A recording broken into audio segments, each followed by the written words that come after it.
আমি তরুণদেরকে আহ্বান করব, আপনারা কি মাঠে থাকবেন? আমাদেরকে মাঠে থাকতে হবে। আমাদের এই ঢাকা 17 আসনের নেতা খালিদুজ্জামান ভাই, খালিদুজ্জামান ভাইয়ের হাতে আপনাদের জীবনের নিরাপত্তা থাকবে ইনশাআল্লাহ। খালিদুজ্জামান ভাইয়ের হাতে আপনাদের সম্পত্তির নিরাপত্তা থাকবে ইনশাআল্লাহ। খালিদুজ্জামান ভাইয়ের হাতে আমার মা বোনদের ইজ্জতের নিরাপত্তা থাকবে ইনশাআল্লাহ। আপনারা এমন কাউকে নেতা বানাবেন না যে আপনাদের রেখে চলে যাবে। আপনারা এমন কাউকে নেতা বানাবেন যিনি সবসময় জনতার কাতারে থাকবে। আমাদের খালিদুজ্জামান কি আপনাদের জনতার কাতারে ছিল? বস্তিবাসীর সাথে ছিল? আমাদের নেতা ডক্টর শফিকুর রহমান কি জনতার কাতারে ছিল? গত 16 বছর তিনি জনতার কাতারে ছিল। বিপ্লব পরবর্তী 1.5 বছর জুড়ে দেখিয়েছে কিভাবে মানুষের জন্য কাজ করতে হয়, কিভাবে মানবতার জন্য কাজ করতে হয়, কিভাবে জুলাইয়ের আকাঙ্ক্ষাকে ধারণ করতে হয়, কিভাবে সংস্কারের পক্ষে অবস্থান নিতে হয়, কিভাবে তারুণ্যকে ধারণ করতে হয়। সুতরাং আপনারা কি আমাদের আগামীর বাংলাদেশের প্রধানমন্ত্রী ডাক্তার শফিকুর রহমানকে এই খালিদুজ্জামান ভাইকে ব্যাপক ব্যবধানে বিজয় করে আসনটি উপহার দিতে পারবেন ইনশাআল্লাহ?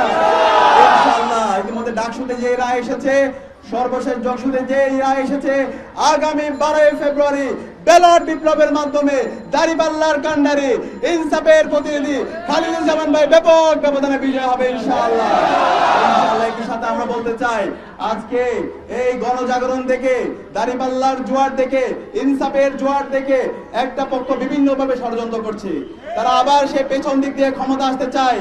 আপনারা দেখতে পেয়েছেন গতকালকে নির্বাচন কমিশনার তারা একটা প্রজ্ঞাপন দিয়েছে, 400 গজের মধ্যে কোনো মোবাইল ফোন নেওয়া যাবে না।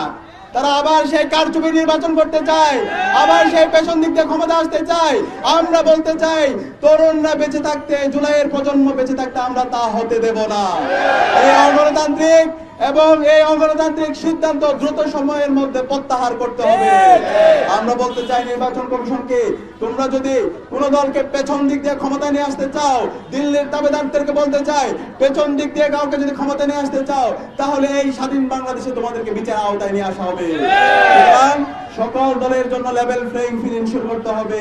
একটি অবাধ, নিরপেক্ষ, সুষ্ঠু নির্বাচন আয়োজন করতে হবে এবং এই নির্বাচনের মাধ্যমে ইনসাফের পক্ষে, দাড়িপাল্লার পক্ষে, 11 দলের জোটের পক্ষে গণজোয়ার হবে ইনশাআল্লাহ।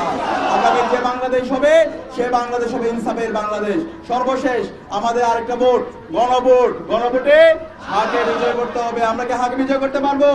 এ হা মানে হলো ইনসাফ, এ হা মানে হলো আজাদি, এ হা মানে হলো শহীদ ওসমান হাদি হত্যার বিচার।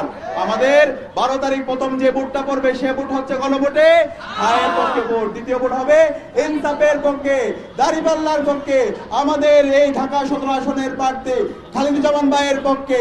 ইনশাআল্লাহ আমরা পারবো তো? ইনশাআল্লাহ। সবাইকে অসংখ্য ধন্যবাদ। ইনকিলাব জিন্দাবাদ।